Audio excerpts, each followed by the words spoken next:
कृपया चैनल को सब्सक्राइब करें। धन्यवाद।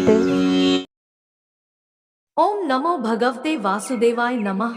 प्रिय मित्रों, कहा जाता है कि बिना तुलसी माता के विष्णु जी कोई भी भोग स्वीकार नहीं करते हैं और इसी प्रकार से विष्णु जी की किसी भी पूजा या किसी भी व्रत को बिना तुलसी माता की कथा के अधूरा माना जाता है।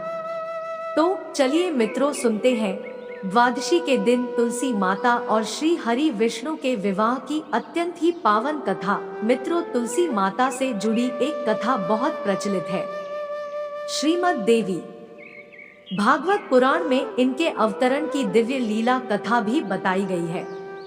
कहा जाता है कि एक बार शिव ने अपने तेज को समुद्र में फेंक दिया था। उससे एक महान तेजस्वी बालक ने जन्म लिया। यह बालक आगे चलकर जालंधर के नाम से पराक्रमी राजा बना। इसकी राजधानी का नाम जालंधर नगरी था। दैत्य राजन की कन्या वृंदा का विवाह जालंधर से संपन्न हुआ था। जालंधर महाराक्षस था। अपनी सत्ता के मद में चूर उसने माता लक्ष्मी को पाने की कामना से युद्ध किया, परंतु समुद्र से ही उत्पन्न होने के कारण माता लक्ष्मी ने उसे पराजित कर अपने भाई के रूप में स्वीकार किया। वहां से पराजित होकर वह देवी पार्वती को पाने की लालसा से कैलाश पर्वत पर गया। जालंधर ने भगवान देवाधिदेव शिव का ही रूप धरकर माता पार्वती के समीप गया, परंतु मां पार्वती ने अपने योगबल और सतीव से उसे तुरंत पहचान लिया तथा वहां से अंतर्ध्यान हो गई। देवी पार्वती ने क्रोधित होकर सारा वृतांत भगवान विष्णु को सुनाया। दरअसल जालंधर की पत्नी वृंदा अत्यंत पतिव्रता स्त्री थी। उसी के पतिव्रत धर्म की शक्ति से जालंधर न तो मारा जाता था और न ही पराजित होता था। इसीलिए जालंधर का नाश करने के लिए वृंदा के पतिव्रत धर्म को भंग करना बहुत जरूरी था। इसी कारण भगवान विष्णु ऋषि का वेश धारण कर वन में जा पहुंचे, जहां वृंदा अकेली भ्रमण कर रही थी। भगवान के साथ दो मायावी राक्षस भी थे, जिन्हें देखकर वृंदा भयभीत हो गई। ऋषि ने वृंदा के सामने अपने बाल और तप से दोनों को भस्म कर दिया। उनकी शक्ति को देखकर वृंदा ने कैलाश पर्वत पर महादेव के साथ युद्ध कर रहे अपने पति जालंधर के बारे में पूछा। ऋषि ने अपने माया जाल से दो वानर प्रकट किए। एक वानर के हाथ में जालंधर का सिर था तथा दूसरे के हाथ में उसका धड़ था। अपने पति की यह दशा देखकर वृंदा मूर्छित होकर गिर पड़ी। होश में आने पर उन्होंने ऋषि रूपी भगवान से विनती की कि वह उसके पति को जीवित कर दे। भगवान ने अपनी माया से पुनः जालंधर का सिर धड़ से जोड़ दिया, परंतु स्वयं भी वह उसी शरीर में प्रवेश कर गए।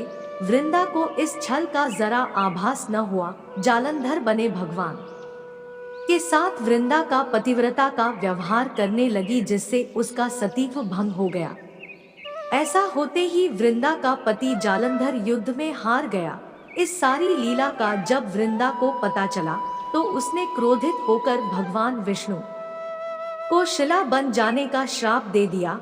अपने भक्त के श्राप को भगवान विष्णु ने स्वीकार किया और शालिग्राम पत्थर बन गए। सृष्टि के पालनकर्ता के पत्थर बन जाने से ब्रह्मांड में असंतुलन हो गया। इसके बाद सभी देवताओं ने वृंदा से प्रार्थना की वह जल्द ही भगवान विष्णु को श्राप मुक्त कर दे।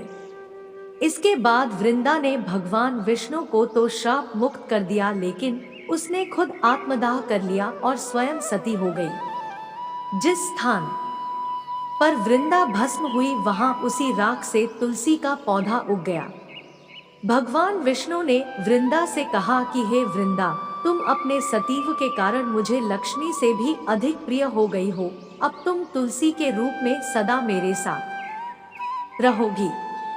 जो मनुष्य भी मेरे शालिग्राम रूप के साथ तुलसी का विवाह करेगा, उसे इस लोक और परलोक में विपुल यश प्राप्त होगा। जिस घर में तुलसी होगी वहां यम के दूत भी अस्मय नहीं जा सकते। गंगा व नर्मदा के जल में स्नान तथा तुलसी का पूजन बराबर माना जाएगा। चाहे मनुष्य कितना भी पापी क्यों न हो, मृत्यु के समय जिसके प्राण मंजरी रहे तुलसी और गंगा जल मुख में रखकर निगल जाएगा, वह पापों से मुक्त होकर बैकुंठ धाम को प्राप्त होगा। उसी दैत्य जालंधर की यह भूमि जलंधर नाम से विख्यात है। प्रिय मित्रों, तो यह थी आज की कथा। अगर वीडियो अच्छी लगी हो तो लाइक जरूर करें।